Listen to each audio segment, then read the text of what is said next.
Here we got a nice little introduction to agreed upon procedures. These are going to be engagements where the CPA is asked to perform specific procedures agreed upon by the client. Shocking original name there. And the CPA in order to obtain limited assurance about the subject matter. You can think of these like customized engagements. I mean, not fully customized. There are rules, there are procedures you need to follow, and actual guidelines, but a little more so in that realm. The CPA is not required to obtain an understanding of the client's internal controls or to perform any testing of the client's financial statements. Now, just in the grand scheme of this entire exam, it's important to remember, and we've got plenty of charts and graphics throughout. You'll see them. I'm sure you've been seeing some great ones so far. I've spent much of my precious time on them, and I hope you enjoy. These different engagements, what is done during each of them? It's very important.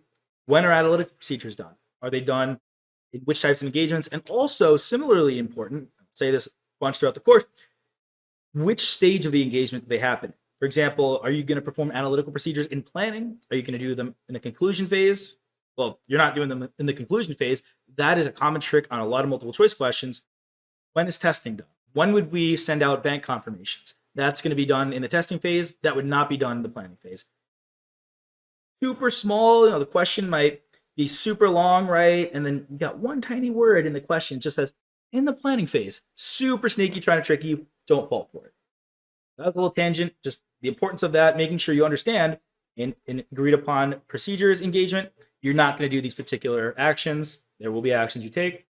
Agreed upon procedure engagements are often used to provide comfort to third parties who are relying on the financial statements. That sounds like an audit, right? But who are not willing to pay for a full audit. The CPA is required to be independent here. And as I've said before, and I'll say it a million times, all of these engagements, think of them like a menu. Think of them like a menu of different options you have.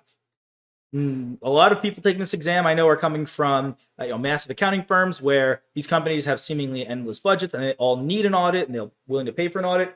But in reality, my experience working at different size firms and with different size companies, you don't always need an audit. And if you don't need an audit, then there's no reason to pay for it. They're expensive, right?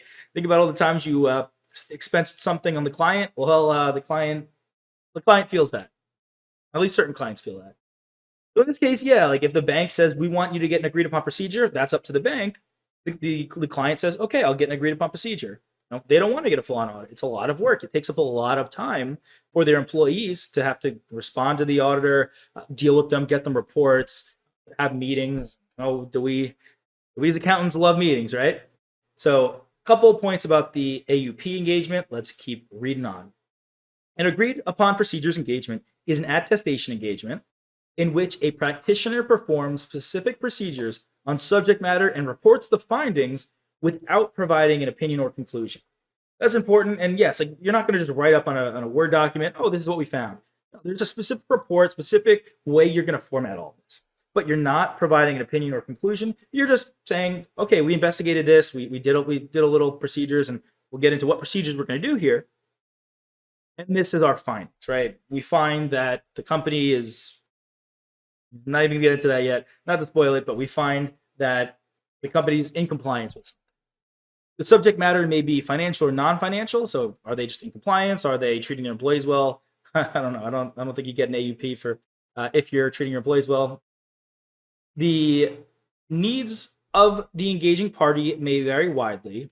Why are you doing this? There's many reasons why you would get an engagement. I mean, the classic one is just, the bank wants you to get it so you can get a bank loan.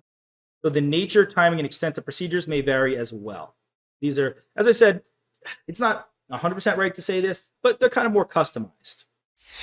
Hey there. Are you ready to not only pass your CPA exams, but truly understand and enjoy the material while studying?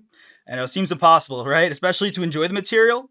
We'll do it together. Tap into the power of CPA.examprep.ai, where we've got personalized quizzes, multiple choice questions, memorization guides, flashcards, simulations, all tailored to your learning.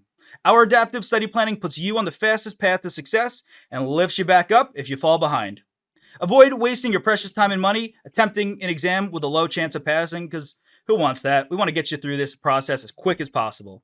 Our exam readiness prediction lets you walk in with confidence, knowing that you're prepared for success on exam day. Thankfully, there's no payment method needed to get started, so why don't you come join us? Visit cpa.examprep.ai and let's achieve your exam success together.